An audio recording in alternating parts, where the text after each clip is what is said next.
Hello students, BCom second year company law. कल मैंने आप लोगों को कंपनी की प्रकृति एवं विशेषताएं बताई थी, जो कि मैं आपको 9 nature and characteristics of a company बता पाई थी। उसके आगे की मैं आपको आज बताने जा रही हूँ। जनतांत्रिक प्रबंध।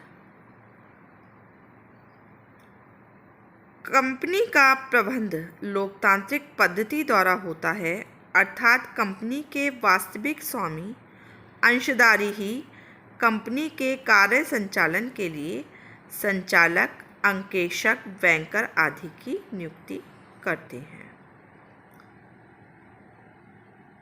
नेक्स्ट है कार्य क्षेत्र की वैधानिक सीमाएं।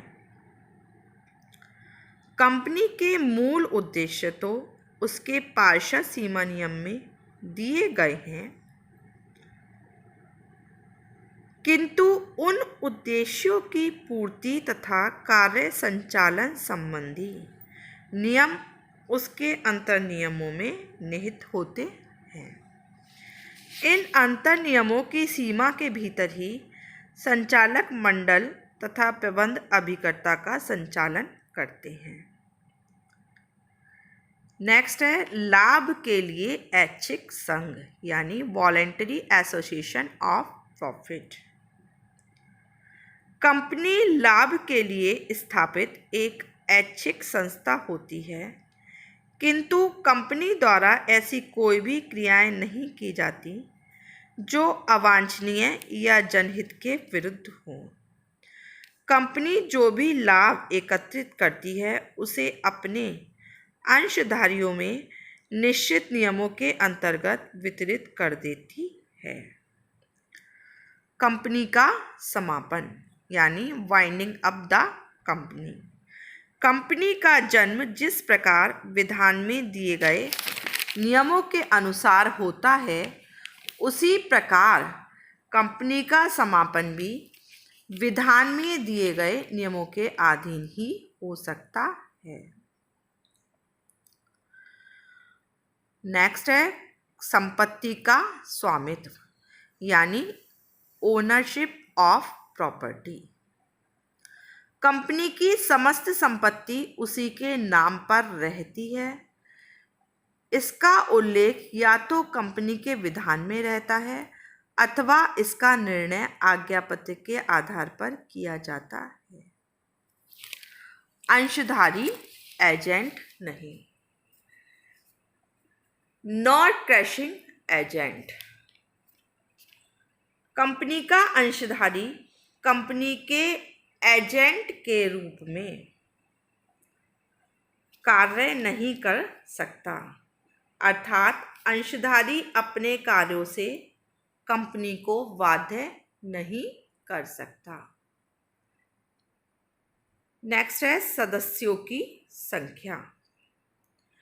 एक सार्वजनिक कंपनी में सदस्यों की न्यूनतम संख्या 7 और अधिकतम संख्या निर्गमित अंशों की संख्या से अधिक नहीं हो सकती, जबकि एक निजी कंपनी सदस्यों की न्यूनतम संख्या 2 और सदस्यों की अधिकतम संख्या 50 होती है।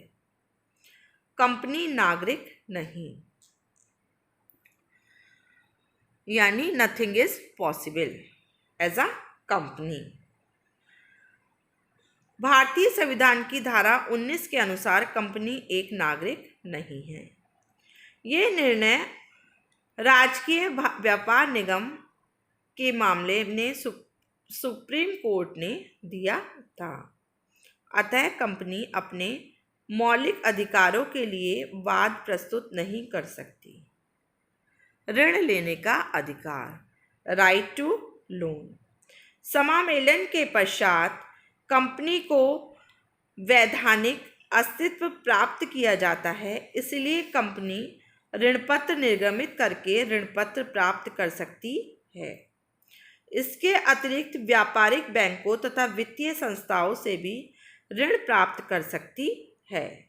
ऋण के बदले कंपनी अपनी चल या अचल संपत्ति को बंधक भी रख सकती है, यानी एज अ मॉर्गेज भी रख सकती है। नेक्स्ट एंड लास्ट है कंपनी का सामाजिक चरित्र, यानी सोशल कैरेक्टर ऑफ कंपनी। एक कंपनी जो समाज के लिए आवश्यक वस्तुओं के उत्पादन में संलग्न है का अपने एक सामाजिक चरित्र होता है और उसे केवल उन्हीं व्यक्तियों की संस्था में मानी जाती चाहिए जिन्होंने इसमें अपना धन विनियोग किया है। इस प्रकार कंपनी एक सामाजिक संगठन है जिसका समाज के प्रति भी अपना ही एक दायित्व होता है। उपरोक्त विशेषताओं के कारण औद्योगिक जगत में कंपनी प्रारूप की लोकप्रियता बढ़ती जा रही है। वर्तमान समय में तो कंपनी ने एक देश की सीमाओं को पार करके दूसरे देशों में अपना कारोबार क्षेत्र को विस्तृत कर लिया है और बहुराष्ट्रीय निगमों की स्थापना भी की जाने लगी है। इस प्रकार आज ये कंपनी की प्रकृति एवं विशेषताएं कंप्लीट हो गई। धन्यवाद।